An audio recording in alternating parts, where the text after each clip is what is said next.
Canada hit 40 million people in population, right? Just a I few saw weeks that as ago. well. Did you see this new stat? Since then, we've brought in 141,000 new immigrants. It's like in a month. How are we getting around the new laws right now? How are we dealing with the foreign buyer ban? I think it's okay. The foreign buyers, they are like 1 to 2% market share of the whole market. It does hit me somehow because my buyers, a lot of them are new immigrants, are working visa, are students. I think they represent the people who doesn't have their working visa or their PR represent about 20% of my whole buyer teams.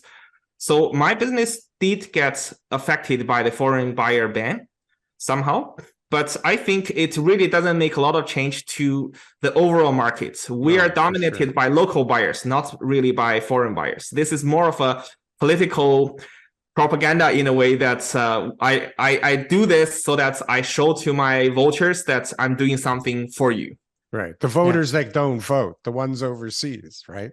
So I was seeing actually yesterday, just so you guys know, I was seeing the percentage because a client and I were speaking on the phone, and he said the number of new immigrants who vote. So people who are new to Canada within however many years, maybe 3 to 5 years. What do you think that percentage is? How many of them vote?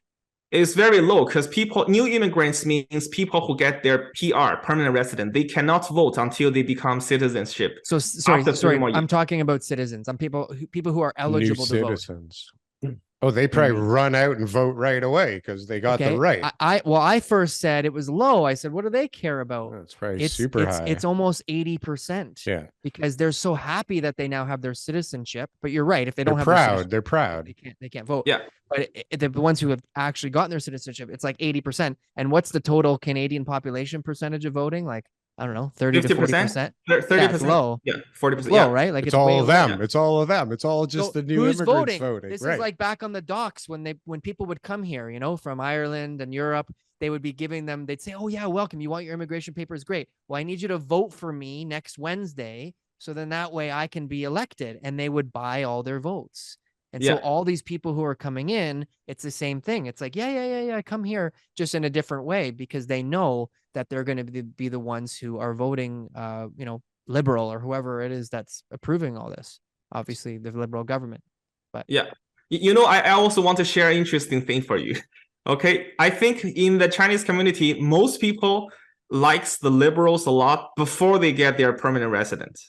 As soon as they get their permanent resident, they start leaning towards the PC. Okay, that's how they don't need their help anymore. Yeah. If you have your parents, your grandparents are on their super visa but not yet getting their permanent residence, you are probably voting for liberals. If everyone of your family is here in Canada, well, you're probably going to vote for the PC. We need to tighten up. We don't let anybody more. No more immigrants. We got enough. We need to crack down on services. We need to make sure that everybody's fiscally responsible. That makes a lot of. I've never heard that perspective before, but that makes a lot of sense. Yeah, it's funny. Yeah, that's just a funny thing. So are a lot of your clientele new students from abroad that have come here to study and they're buying a place here? Yes, they are like me. Okay. Before 2023, still in 2022, although people need to pay a foreign buyer tax, which used to be 15% and then becomes 20%, now is 25%.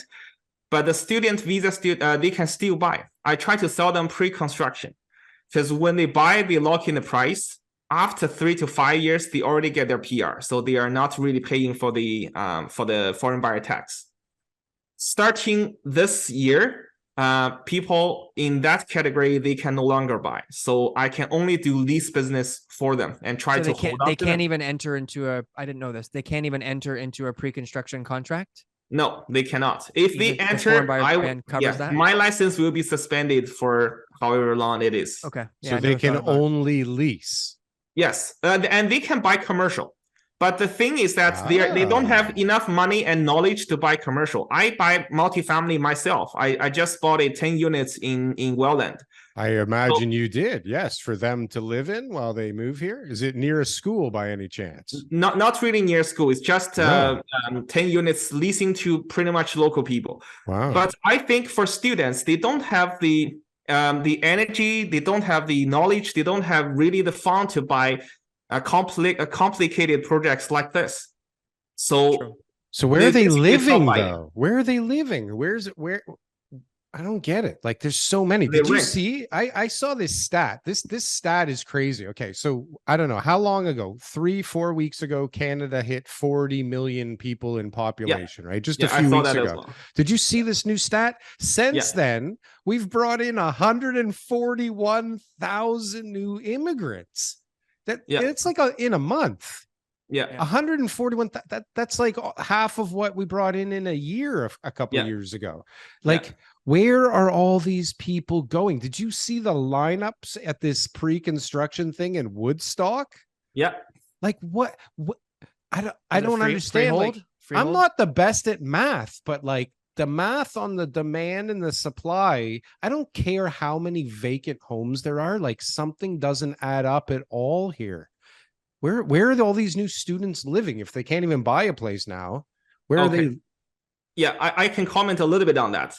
You know, when I was here, that's 14 years ago, in downtown, students for 2 students living in a 2-bed unit. Okay, that's literally 2 bed. You know, 750, 800 square feet, very decent size. 2 students live there. Nowadays, most of the downtown units for 2-bedroom is 2 couples, 2 young couples, boyfriend, girlfriend live there. And sometimes the solar room, the dining room, they put a door or they put a shelter there, a shelf there, so that another student can live in the den or living in the dining room. Now it's like 3 to 4 to 5 people living in a 2-bed. That somehow answers your question. Like, where does a student go?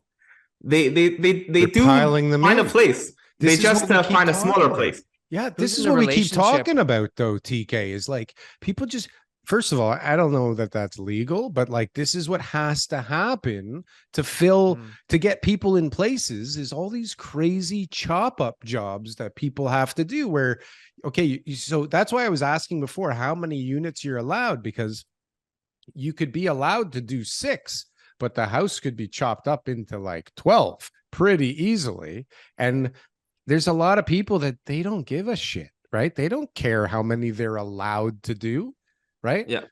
They're just going to do it anyways. And you get these houses that are chopped up into 12, 14 rooms for people, right? Yeah. And they're paying like a lot of money every month. And this is what's absorbing the slack. Or Calgary seems to be pretty busy right now, right? Mm-hmm. I saw that 3 out of the 7 projects in Calgary were only exclusively offered to Ontario investors. Sure. Why is it surprising? Would you? Are any of your clients wouldn't looking they just there? open the doors to the other people? Sure. Do any of your clients consider moving to Calgary or investing? Not really. In Calgary? No, not really. My clients are a group of clients who are, I think, is lazy. They are lazy in a good way, that they trust me, trust my team can take care of them. I think only if I can find a good team who can manage properties like we do, take care of my clients the way like I do, that I don't drop the quality of my service, so that I can send my investor clients to Calgary. It's really a market that I'm not as confident as I am here in Ontario. I don't think I know enough to give the best suggestion to my clients over there. I personally will not consider investing in Calgary as of now, but in the future, maybe. Who knows? If I buy a lot of multifamilies myself. By the way, I stopped buying individual residentials. I no longer get mortgage from the banks. They believe I bought too many. So if I start buying more multifamily, Calgary could be a destination that I'm looking for, because that's a different story. But if it's individual unit, I think it really doesn't worth a headache if you live in Ontario or if you live in BC and trying to buy in Alberta. Like, comment, and subscribe if you got anything from one of these clips. And if you want to see some more, press something on the screen here. Boom. That was good. That was good. I like that. That was good.